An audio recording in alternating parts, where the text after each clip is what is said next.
Livro Sermões para a Quaresma e a Páscoa, São João Maria Vianney. Terceiro domingo da Quaresma, sobre os que calam pecados na confissão. Estava Jesus expulsando um demônio, o qual era mudo. São Lucas 11:14. O demônio não leva ao inferno os pecadores com os olhos abertos, mas primeiramente os cega com a malícia de seus próprios vícios, e depois os conduz consigo à eterna perdição. Assim o inimigo procura nos cegar primeiro para que não vejamos o mal que fazemos, bem como a ruína que preparamos para nós mesmos, ofendendo a Deus. Logo que tenhamos pecado, procura nos cegar para que não confessemos por vergonha, e assim nos ata com uma dupla corrente para nos conduzir ao inferno, fazendo que depois do pecado cometido, cometamos outro ainda maior, o sacrilégio. É sobre este assunto que quero falar-vos hoje, para que conheceis toda a gravidade e as consequências de calar pecados na confissão. 1. Santo Agostinho, escrevendo sobre aquele texto de Davi: Ponde, Senhor, um cadeado que feche meus lábios eternamente, Salmo 140, comentou da seguinte maneira: Não disse um claustro que feche, e sim uma porta. A porta abre-se e fecha-se, portanto, se é porta, abre-se e fecha-se. Abre-se para a confissão dos pecados, fecha-se para escusá-los. Quer dizer com isso que o homem deve ter como uma porta na boca para fechá-la as palavras desonestas, as murmurações e as blasfêmias, e abri-la para confessar os pecados cometidos. O calar, quando nos vemos instigados a pronunciar palavras injuriosas contra Deus ou contra o próximo, é um ato de virtude. Porém, calar na confissão os pecados cometidos é a ruína da alma.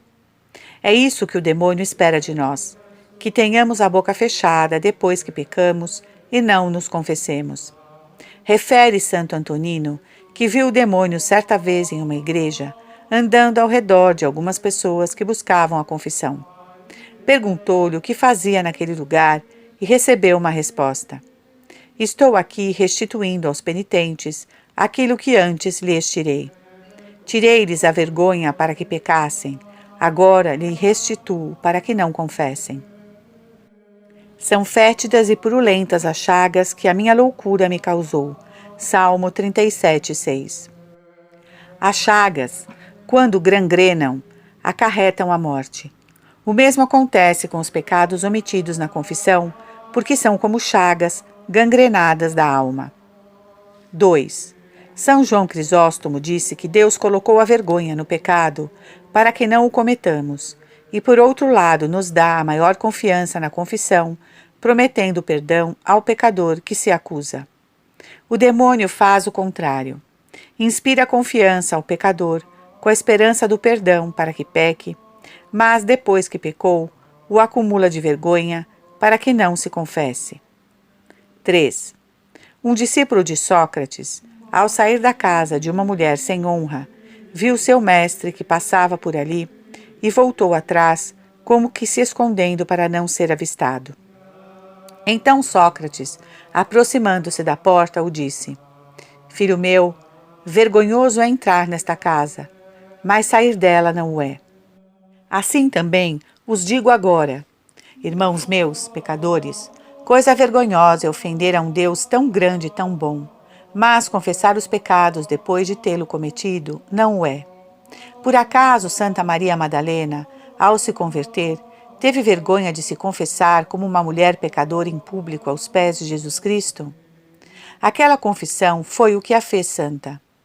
Teve Santo Agostinho vergonha, não somente de confessar seus pecados, como também de escrevê-los, para que fossem conhecidos de todo o mundo?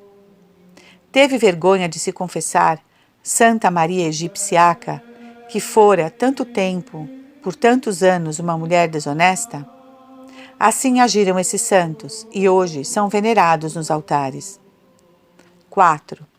Nos tribunais da terra se diz que o que confessa é condenado, mas no tribunal de Jesus Cristo, aquele que se confessa obtém o perdão e recebe a coroa do paraíso. São João Crisóstomo Disse que depois que o penitente se confessa, recebe uma coroa. Post confessionem datur penitenti corona. Aquele que queria curar uma ferida deve expô-la ao médico, pois de outro modo ela piorará e o arrastará à morte. Diz o Concílio de Trento: Quad ignorati medicina non curati. Portanto, irmãos, caso vossa alma estejais manchada pelo pecado, não vos envergonheis de manifestá-lo ao confessor, porque de outro modo perecereis. Não te envergonhes de dizer a verdade quando se trata de tua alma. Direis, porém, eu, padre, tenho muita vergonha de confessar aquele pecado. Filhos meus, respondo eu, essa vergonha é a que deveis vencer se quereis ser de salvos. Há vergonha que conduz para o pecado, e há também vergonha que conduz para a glória e a graça. Eclesiástico 4:25. Uma conduz os homens ao pecado, a vergonha que vos leva a calar durante a confissão os pecados cometidos. A outra é aquela que se sente ao confessá-los e nos faz receber a graça de Deus nesta vida e a glória do paraíso na outra. 5. Santo Agostinho escreve que o lobo agarra a ovelha pelo pescoço com os dentes para que ela não escape de suas mãos e não possa pedir socorro gritando.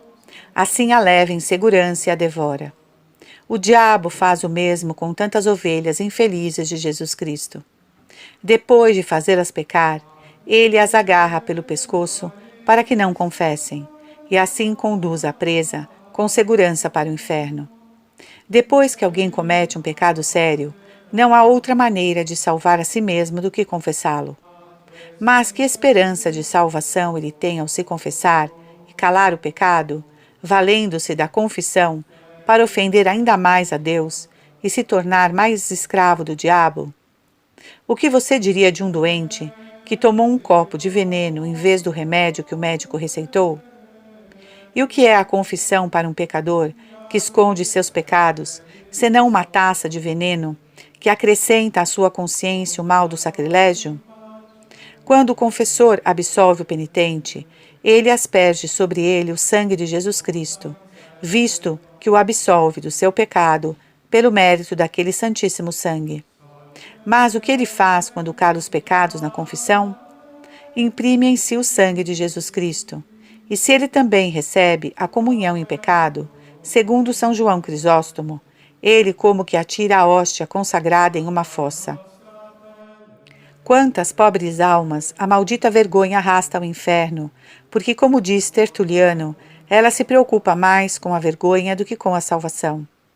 Essas almas desgraçadas só pensam na vergonha e não pensam que estão irremediavelmente condenadas se não confessarem seus pecados. 6. Alguns dizem: o que dirá meu confessor quando souber que cometi tal pecado? O que dirá? Dirá que sois miseráveis, como são todos quantos vivem neste mundo. Dirá que se cometestes pecado, tereis realizado uma ação gloriosa vencendo a vergonha que tenhais de confessá-lo. 7. Outros dizem: se eu confessar tal pecado, temo que seja conhecido de muitos. A estes eu pergunto: a quantos confessores tem que confessar? Basta contar a um único sacerdote, e assim como ele ouve o seu pecado, ele também ouve muitos outros de muitas outras pessoas.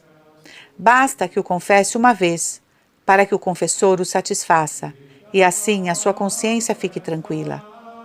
É verdade, diz o pecador, mas tenho grande relutância em manifestar meu pecado a meu pai espiritual. Bem, diga a outro confessor, seja ele qual for. Mas meu confessor compreenderá mal se vier a saber que eu confesso a outro. Bem, o que você quer fazer? Você quer cometer um sacrilégio ao confessar erroneamente e condenar-se para não desagradar seu confessor? Esta seria a maior loucura. 8. Outro pecador diz: temo que o confessor torne meu pecado conhecido para outros. O que você está dizendo? Quão tolo é suspeitar que o confessor seja tão perverso ao ponto de quebrar o segredo da confissão e comunicar o seu pecado aos outros? Não sabes que o segredo de confissão é tão estreito que o confessor, ao sair do confessionário, não pode falar uma palavra, nem mesmo de um pecado venial, mesmo com quem o confessou, e que se desrespeitasse tal segredo, cometeria um crime gravíssimo? 9. Mas o pecador replica: receio que quando o confessor souber da minha fraqueza, jogue-a na minha cara e fique irritado. Mas você não vê, respondo-lhe, que todos esses medos são truques do diabo para arrastá-lo para o inferno? O confessor não atirará nada na sua cara, nem se irritará, mas com a doçura evangélica típica de um discípulo de Cristo, ele lhe dará os avisos que lhe convierem. E saiba que o maior consolo que qualquer confessor pode ter é absolver o penitente que se acusa de seus pecados com sinceridade e verdadeira dor. Se uma rainha fosse mortalmente ferida por uma escrava e você pudesse curá-la com algum remédio, que alegria não teria se a libertasse da morte? Pois um prazer semelhante recebe o confessor, que absolve a alma que estava em pecado. Com a sua ajuda, a liberta da morte e a torna rainha do paraíso, fazendo-a recuperar a graça divina. 10. Os pecadores têm muitos medos infundados e não têm medo de se condenarem por cometerem um pecado tão grande como os pecados do silêncio na confissão. Tens medo de irritar o confessor e não tem medo de irritar Jesus Cristo, que te julgará na noite da morte. Temes que os teus pecados sejam conhecidos pelos outros, pois isso é impossível, uma vez que os revelas em segredo ao confessor, e ele deve guardar o segredo com precisão. Tu não temes que no dia do julgamento todos os habitantes do mundo conheçam os teus pecados se agora você os calar? Se soubesses que por não confessar aquele pecado ao confessor, todos os teus parentes e conhecidos viriam conhecê-lo, certamente você o confessaria. Mas tu tens fé ou não? Não sabes, diz São Bernardo, que se não contar tua culpa a um pecador igual a você, esse pecado será conhecido no dia do julgamento, não apenas por todos os teus parentes e conhecidos, mas todos os homens do mundo? O próprio Deus, para a tua confusão, se não te confessares agora, então publicará não apenas aquele pecado que calaste por vergonha, mas toda a sujeira que cometeste durante a vida, na presença dos anjos e de todos os homens. Vou descobrir as tuas infâmias diante de ti. 11. Escutai então, pecador, o que Santo Ambrósio aconselha. O diabo preparou o processo de todos os seus pecados para acusar-te no tribunal de Deus. Se quiseres evitar essa acusação, diz o santo, assumi o comando do teu acusador. Acusa-te a um confessor, e então não haverá quem te acuse. Pelo contrário de Santo Agostinho, quem não se acusa na confissão, esconde o seu pecado e fecha a porta ao perdão de Deus. 12. Coragem então, meus irmãos, e se algum de vós cometestes o erro de silenciar vossos pecados por vergonha, esforçai-vos e revelai-os a um confessor. Dai glória a Deus com um coração alegre e confundireis o demônio. Ele induz um certo penitente a não confessar por vergonha um pecado que cometeu, mas finalmente decide confessar. Então, procurava o confessor. O demônio apareceu-lhe e disse: Aonde vais? Ele respondeu com coragem: Vou confessar-me a mim e a ti. Portanto, digo-lhe agora, se ficaste calado sobre algum pecado grave, diga-o ao confessor, e assim confunda o diabo. Tenha em mente que quanto mais vos violareis para fazer esta confissão, maior será a recompensa que Jesus Cristo vos dará. 13. Eia, pois, desamarre essa serpente que tens presa na tua alma e cujas mordidas contínuas não te deixam acalmar-te. Que inferno cruel sofre uma pessoa que guarda um pecado na alma, que deixou de confessar por vergonha. É realmente o inferno previsto.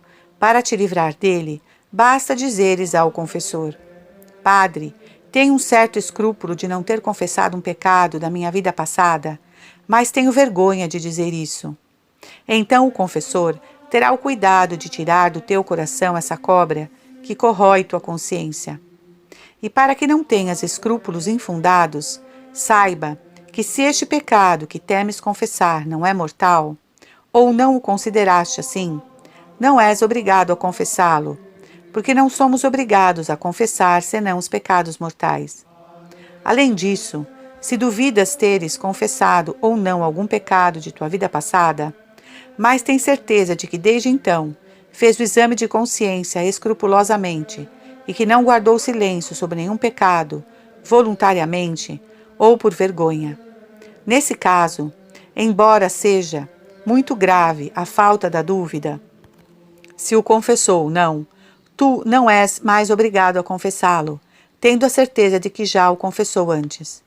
Pelo contrário, se sabes que essa ofensa é grave e não a confessaste, é necessário confessá-la ou te condenarás. Mas não, vades logo ao confessor, queridas almas, que Jesus vos espera de braços abertos, para perdoar e abraçar a partir do momento em que confessardes vossa falta. Garanto que após uma confissão completa, sentireis uma grande alegria por ter sua consciência limpa e a graça de Deus restaurada. Graça que abençoará o momento em que resolvestes fazer uma confissão sincera. Apressai-vos em encontrar um confessor. Não permitais que o diabo tenha tempo para tentar-vos ou atrasar mais esta salutar confissão. Vades arrependidos, porque Jesus Cristo vos espera como Pai amoroso, que deseja abraçar seus filhos. Meditação para o terceiro domingo da Quaresma. Santo Afonso Maria de Ligório.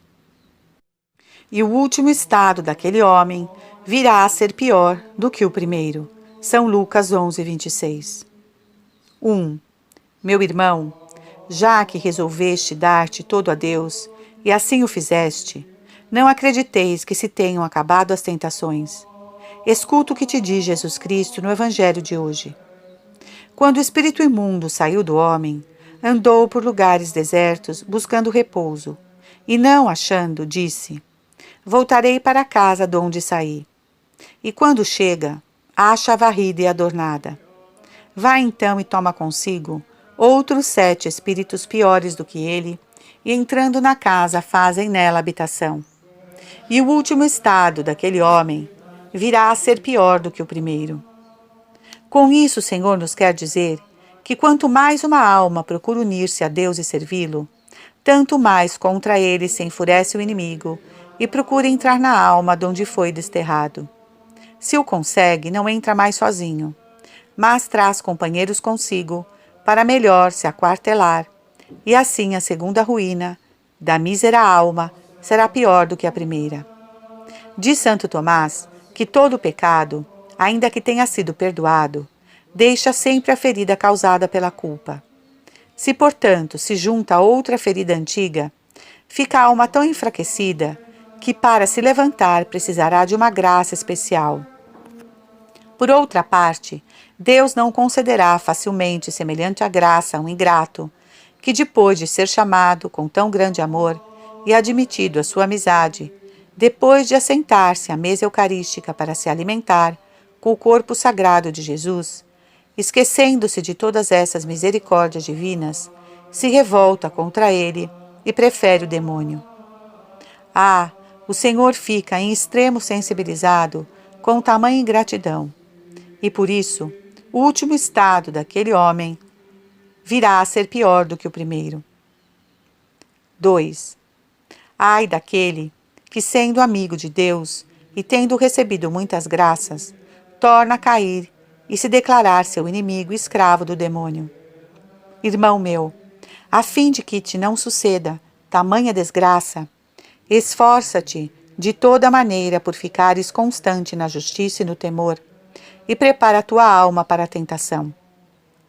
Examina novamente a tua consciência, estuda todas as tuas paixões, especialmente a que no passado tenha sido a tua paixão dominante. Quando sentires que as inclinações más tornam a brotar em tua alma, procura batê-las depressa, pelos meios que o teu confessor te indicar, antes que ganhe força.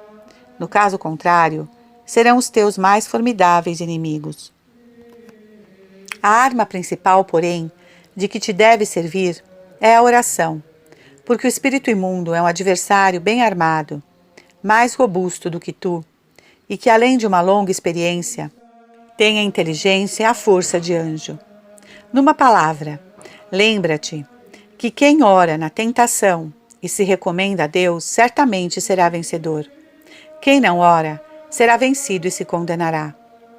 Ó Jesus, meu Redentor, pelos merecimentos de vosso sangue, espero que já me haveis perdoado as ofensas que vos fiz e que irei agradecer-vos eternamente no paraíso. Vejo que no passado caí e recaí miseravelmente, porque me descuidei de recorrer a vós. Agora peço-vos a santa perseverança e proponho pedi-la sempre, especialmente quando me vir tentado. Mas de que me valerá esta minha resolução, se vós não me derdes a força para cumpri-la? Rogo-vos pelos merecimentos de vossa paixão, me concedais a graça de recorrer a vós em todas as minhas necessidades.